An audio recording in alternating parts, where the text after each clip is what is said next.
हमारा क्वेश्चन है कि यदि एक चोर अपने सर पर 50 किलो का बॉक्स लेकर किसी मकान के छत से कूद जाता है, तो मान लो ये छत है, ये क्या है, छत है, और चोर जो है यहाँ पे है, ठीक है, और यहाँ से अपने सर पे बक्सा लेके 50 किलो का बक्सा, कितने किलो का बक्सा, 50 किलो का बक्सा लेके यहाँ से कूद जाएगा, कूदेगा तो नीचे गिरेगा, नीचे गिरेगा तो फोटो कैसे बनेगा बताएं ऐसा बनेगा,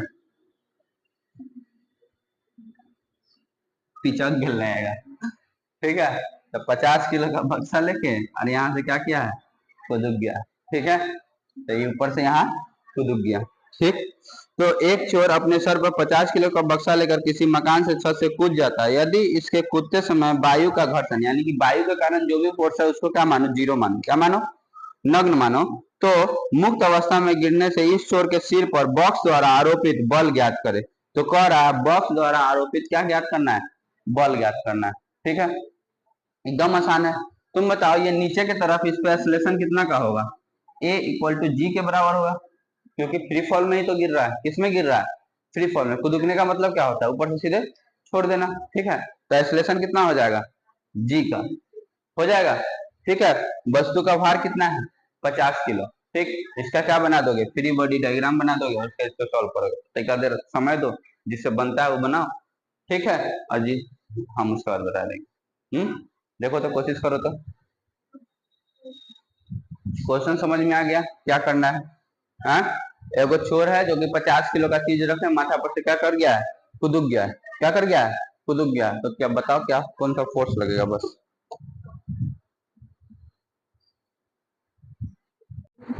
चल ध्यान दो क्या हुआ, ऊपर से गिर रहा है, तो जिस समय गिर रहा होगा उस समय क्या होगा, उस समय यही कंडीशन है, उस पर नीचे की तरफ फोर्स लग रहा होगा mg, ऊपर की तरफ वो फोर्स लग रहा होगा, क्योंकि माथा पे रखा हुआ है तो माथा भी उसको क्या लगा रहा होगा, फोर्स लगा रहा है, जो कि किसके बराबर होगा, n के बराबर होगा, और उस नीचे की तरफ आ रहा है, अगर फ्री फॉल में है तो a इक्वल टू क्या हो जाएगा, g, तो अगर नीचे की तरफ आ रहा है तो mg बड़ा है, n क्या है, छोटा है, तो mg minus n equal to ma, यानी कि mg के बराबर होगा, mg से mg क्या हो जाएगा, फट जाएगा, n इक्वल टू किसके बराबर हो जाएगा, जीरो के बराबर हो जाएगा। कहने का मतलब है कि जिस समय तक हवा में होगा, जिस समय तक हवा में होगा उस पर नॉर्मल जीरो लग रहा होगा, उस पर क्या लग रहा होगा, जीरो लग रहा होगा, ठीक है। गिरने के बाद क्या स्थिति अलग होगा, यहाँ पे भले फटक जाए वो अलग बात, लेकिन हवा में ये होगा, हवे का बात कर रहा है, नीचे का बात नहीं कर रहा है। क्वेश्चन तुमसे कहां तक पूछ रहा है, गिरते समय क्या होगा वो पूछ रहा है, ठीक, आया समझ में। चलो नेक्स्ट क्वेश्चन क्या है, आंसर जीरो आएगा, कैसे आएगा ये चीज समझ में आया, हाँ चलो लिखोगे तो छापो।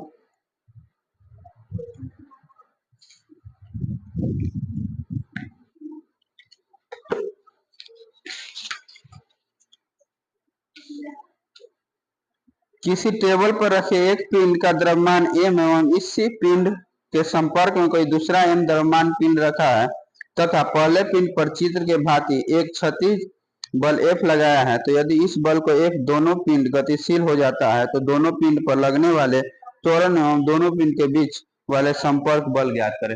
देखो इसमें कुछ करना नहीं है, ध्यान दो, क्वेश्चन बनाने की कोशिश करो। ये वो वस्तु है जो m मास का है, कितने मास का है, m मास का है, और दूसरा वस्तु है ये भी m मास का है, तो इसको कैपिटल M मान लो और इसको स्मॉल m मान लो, ठीक है। और इस वस्तु पे इधर से फोर्स लगा है F, कितना फोर्स लगा है, F फोर्स लगा है, ठीक है। तो बता रहा है दोनों में कुछ ना कुछ एक्सेलरेशन होगा। देखो यहाँ पे सिर्फ धागा गायब कर दिया है, बाकी सब चीज क्या सेम है, यहाँ पे सिर्फ क्या गायब कर दिया है, धागा गायब किया है, ठीक है। ये चीज समझ में आ रहा है कि नहीं आ रहा है, बस। और इस फोर्स इधर की तरफ है, एक्सेलरेशन भी किधर की तरफ होगा, इधर की तरफ ही होगा, होगा कि नहीं होगा। दोनों वस्तु का फ्री बॉडी डायग्राम बना दो, एगो इसके लिए एम के लिए और दूसरा कैपिटल एम के लिए। यहाँ पे जी से हमको कोई मतलब ही नहीं है, नीचे की तरफ का फोर्स से कोई मतलब नहीं है, क्यों नहीं है, क्योंकि वस्तु रखा हुआ है किसी चीज पे और इसका घर्षण क्या है, जीरो है, फ्रिक्शन क्या है, जीरो है, तो नीचे के फोर्स से हमको कोई मतलब नहीं होना चाहिए, नहीं होना चाहिए, ठीक है। तो इस वाले वस्तु पे रखेंगे, इस वाले वस्तु पे, तो इस वाले वस्तु पे एगो फोर्स इधर की तरफ लग रहा है जो कि किसके बराबर है, एफ के बराबर है और इस पे एक फोर्स इधर की तरफ लगेगा, इस पे एक फोर्स इधर की तरफ लगेगा। कौन सा फोर्स? देखो जब ये इसको धक्का देगा तो ये इस पे एक नॉर्मल लगाएगा। क्या लगाएगा? नॉर्मल फोर्स लगाएगा। लगाएगा कि नहीं लगाएगा? जब हम किसी को धक्का देते हैं तो वो हमको क्या देगा? धक्का देगा। तो वो एक फोर्स लगेगा जो कि रिएक्शन फोर्स होगा, जो किसके बराबर होगा? एन के बराबर होगा। और कोई फोर्स यहाँ पे लगेगा? नहीं लगेगा, नहीं ना लगेगा। खाली इसको देखो, इसको अभी भूल जाओ। ठीक, यही दो फोर्स लग रहा है और इसी के कारण से इसमें आगे की तरफ एक्सेलरेशन क्या है? ए है। ठीक है, दूसरे वाले को पकड़ते हैं तो इसको पकड़ते हैं। ठीक है, तो क्या इस पे इधर की तरफ कोई फोर्स लग रहा है? नहीं लग रहा है। जो भी फोर्स लग रहा है इसके कारण से लग रहा है, तो इसके कारण से फोर्स कौन लग रहा है? यही वाला एन इस पे इधर की तरफ लगेगा, तो इस पे यही वाला एन किधर की तरफ लगेगा? इधर की तरफ। और इसी के कारण इस वस्तु में क्या होगा? एक्सेलरेशन होगा। होगा कि नहीं होगा? लेकिन इसका भी एक्सेलरेशन तो ए से ही होगा, क्यों? क्योंकि सटा हुआ है। ये चीज समझ में आया? अब दोनों इक्वेशन मिल गया हमको, इस दोनों को क्या करेंगे? सॉल्व करेंगे। ठीक है, यहाँ पे देखो F minus N is equal to mass into acceleration, mass into acceleration. F हम जानते हैं, M हम जानते हैं। ठीक है, N हम क्या करते हैं? नहीं जानते हैं। N इसमें से यहाँ पे क्या करेंगे? डालेंगे। तो देखो यहाँ पे क्या है? Force N is equal to mass into acceleration. ठीक है, तो इस वाले इक्वेशन को दूसरे वाले इक्वेशन में क्या कर देंगे? डाल देंगे। तो F माइनस एन के जगह पे क्या लिख दो? Mass into acceleration is equal to m by A. ठीक, अब force is equal to m plus m by m into A. इसको उधर भेज दिया, तो यही हमारा क्या है? फोर्स है। सोच के देखो, ये दोनों वस्तु तो एक साथ रखा हुआ है, तो एक्सेलरेशन यही ना होगा। कौन कहने वाली बात है? कहने वाली बात तो है नहीं। एक्सेलरेशन क्या होने वाला है? यही होने वाला है। जब दो गो वस्तु रखे हैं तो दोनों इतना फोर्स लगाएंगे तभी तो काम चलेगा, नहीं तो चलेगा? देख के नहीं लिखना है। हाँ हाँ, चीटिंग मार रही है यार, दिख चुके हैं। ठीक, आया समझ में? ठीक है आंसर इतना।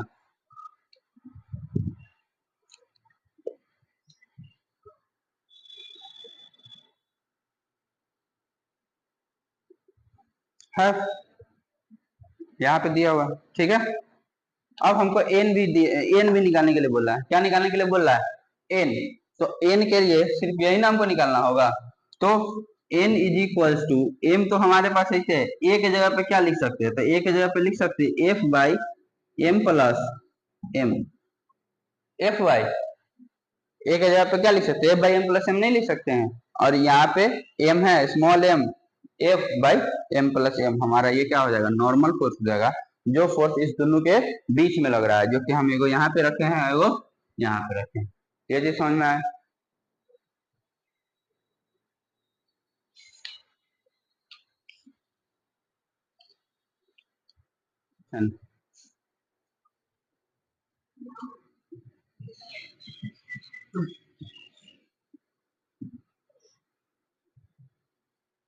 क्वेश्चन नंबर 6 भी बहुत ही अच्छा क्वेश्चन है, देखो ध्यान से।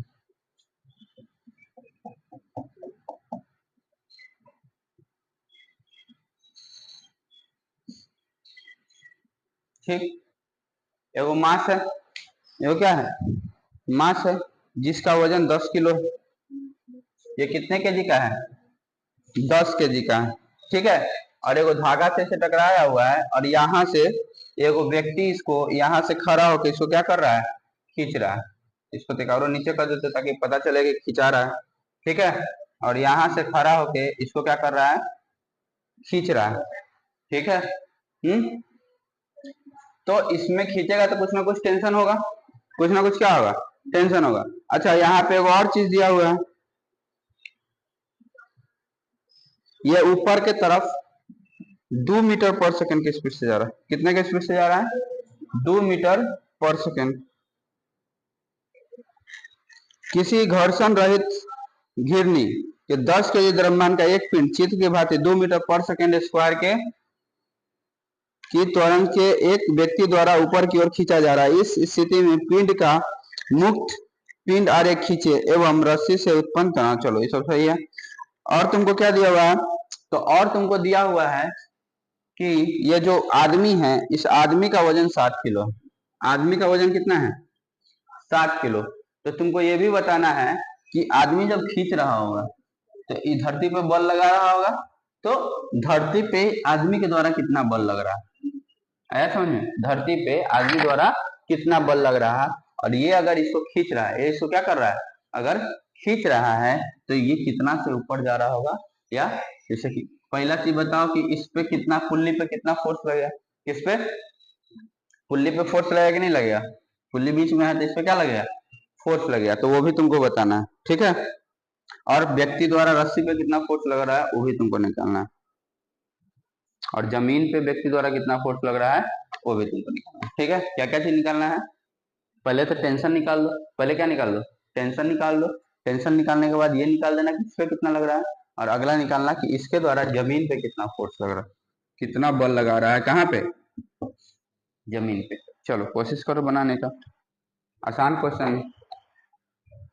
चलो ध्यान दो तो, देखो तुम लोग जहिया फ्री बॉडी डायग्राम बनाना सही से सीख जाओगे ना, उस दिन तुम लोग का क्वेश्चन क्या हो जाएगा, आसान हो जाएगा। ये बात समझ में आ रहा है? बोल रहे हैं कब से? चलो देखो पहले इसके लिए बनाते हैं, किसके लिए बनाते हैं, इसके लिए बनाते हैं। तो इसके लिए नीचे की तरफ एगो इसका फोर्स लगेगा जो कि 10G के बराबर होगा। किसके बराबर होगा? 10G के बराबर होगा, ठीक है। और एगो ऊपर की तरफ फोर्स लगेगा जो कि टेंशन होगा, T। इसमें टेंशन T होगा कि नहीं होगा? इसमें क्या होगा, टेंशन T, ठीक है। और फिर भी इसके कारण इसमें ऊपर की तरफ एक्सेलरेशन हो रहा है जो कि A है, और जो दिया हुआ है 2 मीटर पर सेकेंड स्क्वायर। यहाँ से कोई दिक्कत, यही इसका फ्री बॉडी डायग्राम है इस आदमी के लिए। किसके लिए? आदमी के लिए, ठीक है। तो आदमी का बात बाद में करते हैं, पहले इसका निकाल लेते हैं, क्योंकि वैल्यू सब दिया हुआ है तो हम सीधे क्या कर लेंगे, निकाल लेंगे। तो यहाँ से क्या होगा बताओ, T minus 10G, T minus 10G is equal to mass into acceleration. ये चीज समझ में आया कि नहीं है? मास कितना है 10, एक्सेलरेशन कितना है 2। तो यहाँ से T is equal to 20 plus 10G, मतलब कि 120 लिखा हुआ है। T equal to G equal to 10 डालोगे तो 100 हो जाएगा, 100 प्लस 20 120 होता है ना, है? तो 120 न्यूटन लिखा हुआ है। क्या लिखा हुआ है? 120 न्यूटन। कहने का मतलब जो टेंशन है वो कितना के बराबर हो गया, 120 न्यूटन। आ गया। अब आदमी का बात करते हैं। तो यहाँ पे हमारा आदमी खड़ा है, यहाँ पे कौन खड़ा है हमारा आदमी, का वजन कितना है 60 किलो। तो ये नीचे की तरफ 600 न्यूटन का फोर्स लगा रहा होगा। ये आदमी कोई चीज खींच रहा है कितने के, 120 से। कितना से खींच रहा है, 120 से। तो ये धरती पर कितना फोर्स लगाएगा, तो देखो इसी फोर्स को ना हम लोग एन से डिनोट करते हैं, नॉर्मल से। किससे डिनोट करते हैं, नॉर्मल। नॉर्मल ऊपर की तरफ ही लगेगा, अगर जी नीचे है तो नॉर्मल कहाँ की तरफ लगेगा, ऊपर की तरफ। ये चीज समझ में आ रहा है? तो n plus 120 is equal to कितना के बराबर हो जाएगा, 600। हालांकि वस्तु न हिल रहा है न डोल रहा है, इसमें एक्सेलरेशन नहीं है ना, खड़ा होकर कोई चीज खींच रहा है तो इसमें एक्सेलरेशन नहीं है, तो इसमें ऊपर की तरफ एन फोर्स लग रहा होगा, 120 न्यूटन का रस्सी के द्वारा लग रहा होगा, 600 न्यूटन इसका भार है, इसका भार है। तो एन इज इक्वल टू कितना हो जाएगा, 600 माइनस 120, मतलब कि कितना, 480 है, कितना 480। यानी कि आदमी जो धरती पे 480 न्यूटन का क्या लगा रहा होगा, फोर्स लगा रहा होगा। तो 480 न्यूटन किससे कैसे हुआ, तो देखो हमारा जो वजन है, अगर हम कोई चीज को खींचते हैं तो वो चीज हमको ऊपर की तरफ खींचेगा कि नहीं खींचेगा, है? बस तो कितना से ऊपर की तरफ हमको खींच रहा था, 120 से। वही फोर्स को हम घटा देंगे तो हमारा फोर्स क्या हो जाएगा, निकल जाएगा। देखो इस क्वेश्चन को और इंटरेस्टिंग बना सकते थे कब, जब हमको बताता कि इसको मान लेते हैं हम 45 डिग्री के एंगल से क्या करते हैं, खींचते हैं, ठीक है। तब देखते इस फोर्स को भी हम क्या करते, तोड़ते और उसके बाद बनाते। तो नहीं दिया हुआ तो हम ज्यादा कॉम्प्लिकेट करने का कोशिश नहीं करेंगे। अच्छा इसी में एक और क्वेश्चन है, इस पुल्ली पे कितना फोर्स लग रहा है, इस पुल्ली पे कितना फोर्स लग रहा है। तो ध्यान दो इस पुल्ली पे कितना फोर्स लग रहा है, तो एगो ई टी है और एगो ई टी है, तो कितना फोर्स लगेगा, 2T। तो पुल्ली पे नीचे की तरफ कितना फोर्स लग रहा है, 2T। तो पुल्ली का मान लो T डैश, तो इसमें ऊपर की तरफ टी डैश लग रहा होगा पुल्ली पे, और नीचे की तरफ 2T लग रहा होगा, यानी कि T डैश इक्वल टू क्या लिखा हुआ है, 2t, और t का वैल्यू कितना है 120, मतलब कि 240 न्यूटन। पुल्ली पे नीचे की तरफ कितना फोर्स लग रहा है 240 न्यूटन।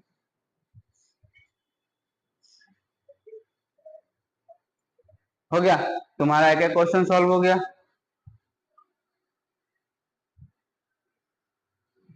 ठीक है ना। लो, और किसी का डाउट है? तुम लोग जी बोलो, और तुम लोग का कोई डाउट है? देखो जल्दी से फ्रिक्शन वाला भी बनाओ, अभी तुम लोग न्यूटन्स लॉ ऑफ मोशन में ही हो, फ्रिक्शन का क्वेश्चन कहाँ बनाए हो? समझ में आ रहा है? हाँ अभी पूरा बनाना है, ये खत्म कर लोगे उसके बाद फ्रिक्शन का क्वेश्चन आएगा।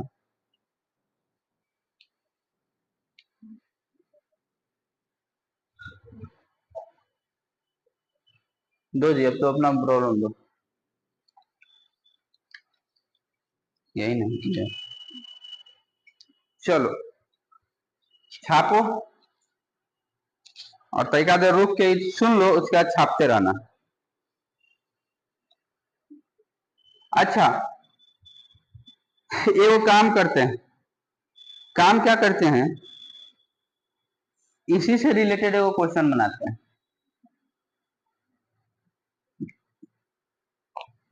देखो क्वेश्चन क्या है, ध्यान दो।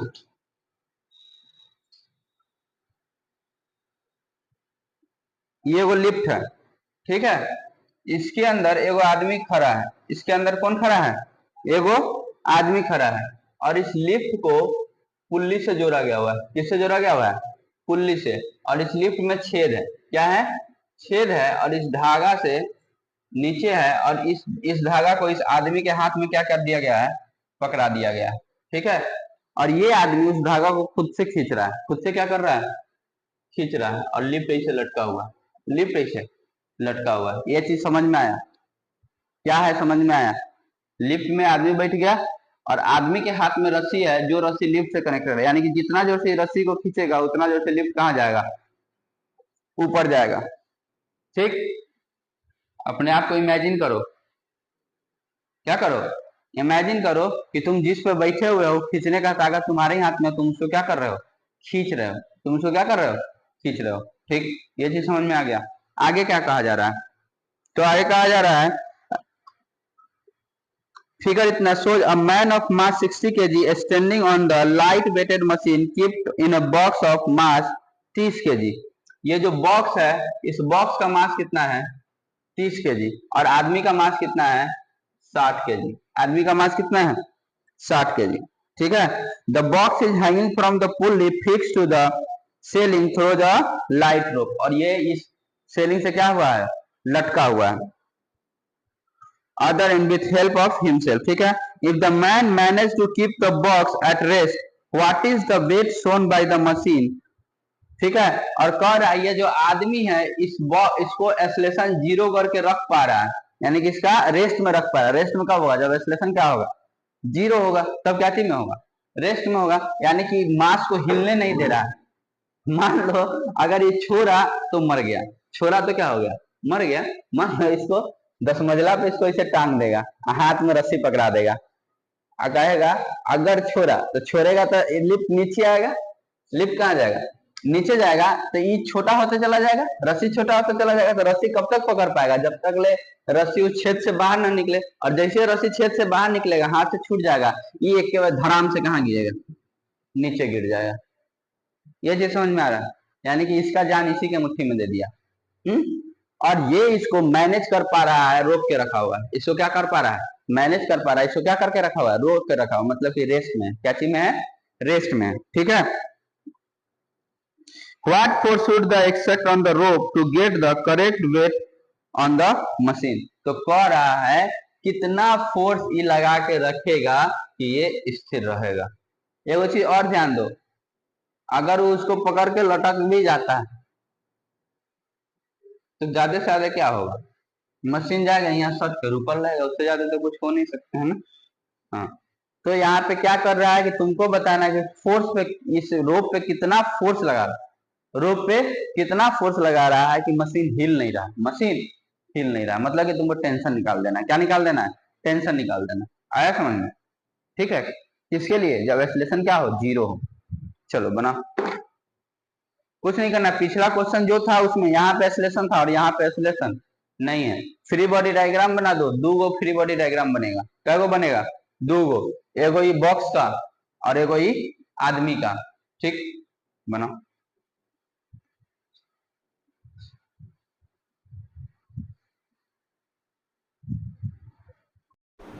देखो यहाँ मार्कर काला वाला मार्कर तुम्हारे पास है जी?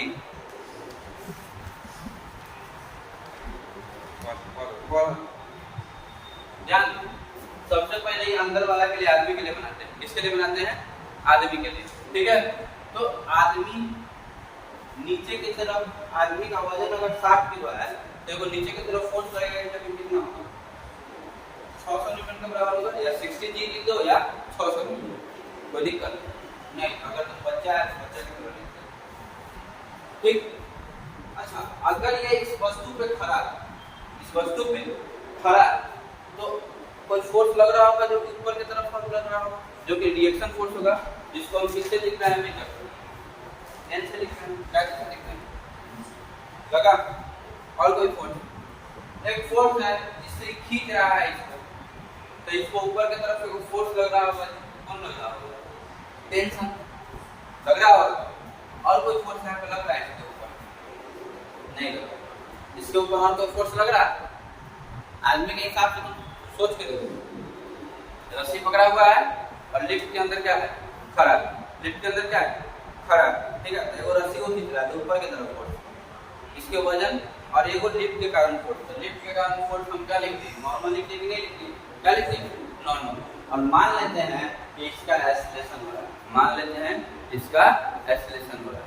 ठीक है, कहाँ की तरफ? खींचेगा तो ऊपर की तरफ, नॉर्मल। कहाँ की तरफ? ऊपर। ठीक है, मान लेते हैं। ठीक, तो अब इसका क्या लिखेगा बता? तो n plus t minus 60g is equal 0। Mass into acceleration, acceleration क्या है? 0 है। एक्सेलरेशन क्या है? 0 है।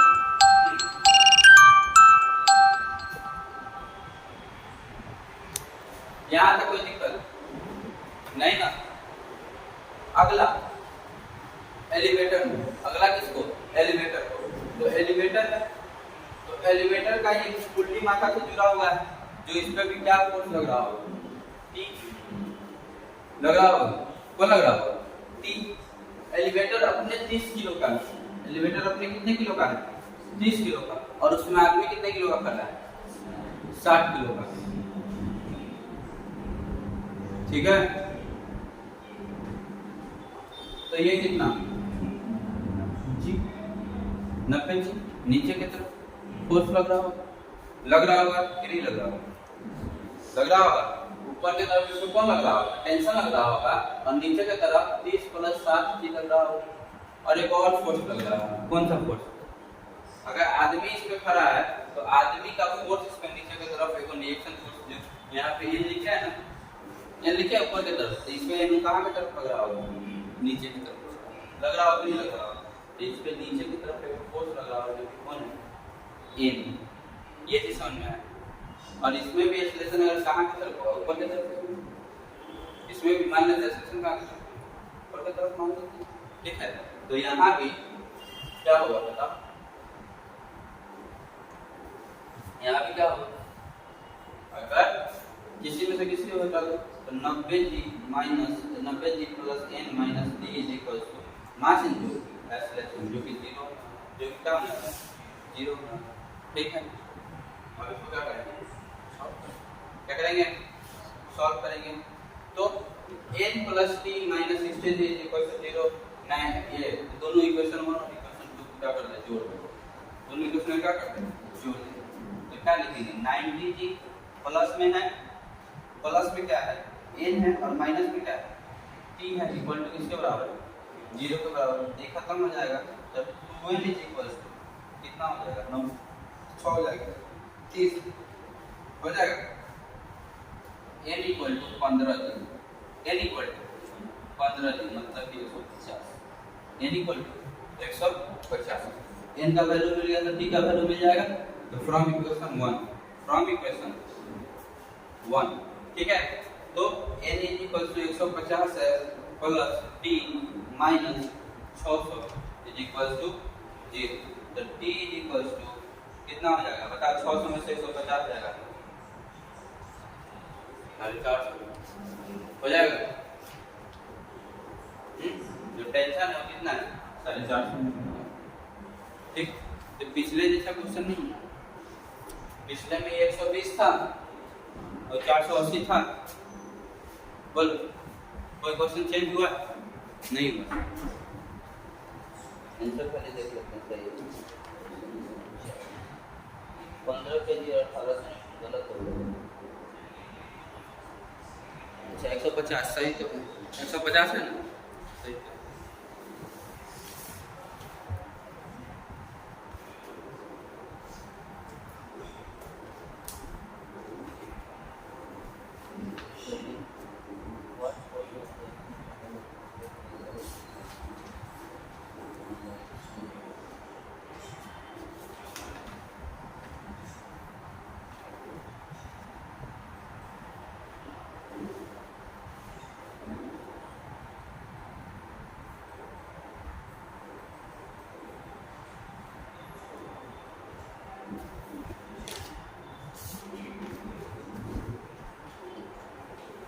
ठीक,